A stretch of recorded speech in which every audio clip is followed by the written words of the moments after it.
قیامت کا دن بڑا ہولناک دن ہوگا۔ اس دن جب بندے قبروں سے اٹھیں گے تو قبروں سے برہنہ اٹھائے جائیں گے، قبروں سے جب اٹھائے جائیں گے تو وہ کفن ان سے اتار لیا جائے گا۔ یہ بات جب ام المومنین سیدہ عائشہ رضی اللہ تعالی عنہا نے سنی تو ان کا وجود تھر تھر کانپنے لگا اور عرض گزار ہوئی، یا رسول اللہ پھر ہمیں ایک دوسرے سے حیا نہیں آئے گی؟ فرمایا عائشہ معاملہ اس سے بھی آگے ہے۔ مطلب کیا؟ اگر کسی کو ہوش رہا تو حیا آئے گی نا، ہوش اڑے ہوئے ہوں گے، ہول قیامت طاری ہوگا، بدن کانپ رہے ہوں گے، کلیجے لرز رہے ہوں گے، دل خوف سے پانی پانی ہو رہے ہوں گے، پتے پانی ہو جائیں گے، تو حشر کے میدان میں جب لوگ جائیں گے تو سب سے پہلا سوال جو رب لوگوں سے پوچھے گا وہ کیا ہوگا؟ صحیح حدیث میں آتا ہے ان اول ما یحاسب بہ العبد بصلاته۔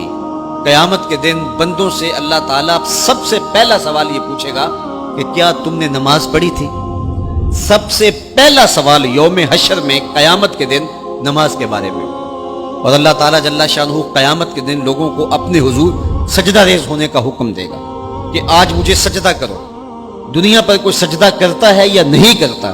قیامت کے دن تو چاہے گا کہ ابھی سجدہ ریز ہو جاؤں، بلکہ کافر بھی چاہیں گے کہ ہم بھی سجدہ ریز ہو جائیں۔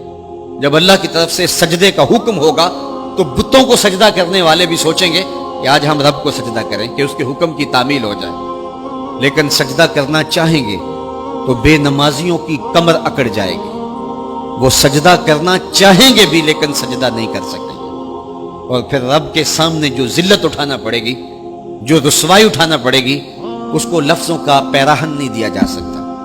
اور پھر جو بے نمازی ہوں گے اللہ کے حضور سجدہ نہیں کر پائیں گے، اللہ تعالیٰ انہیں اس صف میں کھڑا کر دے گا جس صف میں فرعون کھڑا ہوگا، نمرود کھڑا ہوگا، حامان کھڑا ہوگا، قارون کھڑا ہوگا، ابی بن خلف کھڑا ہوگا۔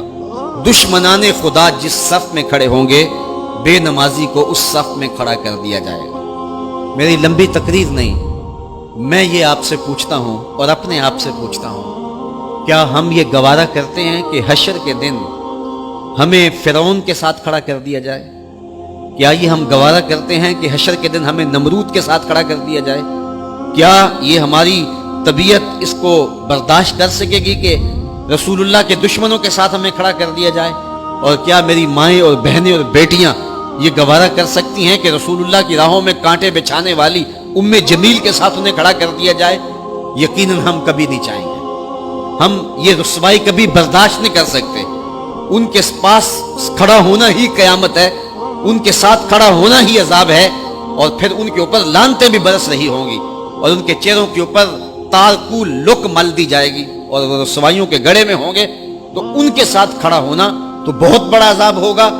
اور اگر کوئی تکلیف بدنی نہ بھی ہو تو ہم یہ گوارا نہیں کرتے کہ خدا کے دشمنوں کے ساتھ کھڑے ہوں۔ ہماری تو آرزو یہ ہے کہ بلال حبشی کے ساتھ کھڑے ہوں، ہماری تو تمنا یہ ہے کہ ابو ہریرہ کے ساتھ کھڑے ہوں، ہماری تو چاہت یہ ہے کہ رسول رحمت کے غلاموں کے ساتھ کھڑے ہوں، اور ہمیں نصیب ہو جائے حضور کے قدموں میں کھڑا ہونا، اہل بیت کے قدموں میں کھڑا ہونا، داتا گنج بخش علی حجویری کے پاس کھڑا ہونا نصیب ہو جائے، ہمیں بابا فرید کے پاس کھڑا ہونا نصیب ہو جائے، امام اعظم ابو حنیفہ کی قربت میں، حضرت امام حسین کی قربت میں کھڑا ہونا نصیب ہو جائے۔ ہم تو یہ چاہیں گے کہ اس زمرے میں آئیں۔ کل میں نے عرض کیا تھا 2 ہی برادریاں رہ جائے گی قیامت کے دن، باقی ساری برادریاں ٹوٹ جائیں گی، ساری عمارتیں ٹوٹ جائیں گی، صرف 2 برادریاں، ایک یہ برادری جس کا سردار ابو جہل ہوگا، ابو لہب ہوگا، اور ایک وہ برادری جس کے سردار محمد عربی ہوں گے۔ اب جو بے نماز ہوگا اس کو کدھر کھڑا کیا جائے گا؟ جدھر ابو جہل ہوگا، جدھر ابو لہب ہوگا، جدھر عتبہ ہوگا، جدھر عتیبہ ہوگا، جدھر ولید بن مغیرہ ہوگا، جدھر فرعون ہوگا، حامان ہوگا، شدید ہوگا، شداد ہوگا، نفدنون ہوگا، قارون ہوگا، دشمنان خدا ہوں گے۔ بے نمازی کو صف میں کھڑا کر دیا جائے۔ 6 گھنٹے کی تقریر نہیں کرتا، ان 2 لفظوں کو سمجھ لیں۔ کیا ہم گوارا کر سکتے ہیں کہ اس صف میں نہ کھڑے ہوں جس صف کی امامت رسول اللہ کر رہے ہوں، بلکہ اس صف میں کھڑے ہوں جہاں فرعون کھڑا ہو، نمرود کھڑا ہو، حامان اور قارون کھڑا ہو؟ تو یقیناً ہم تو اس تصور سے کانپ جائیں کہ ہم ادھر کھڑے ہوں گے۔ تو پھر آج دعا کی اس محفل کے اندر یہ عزم کر کے اٹھو کہ جان جائے تو جائے، نماز نہ جائے۔ 5 گانا نماز شعار زندگی بنا لیں گے۔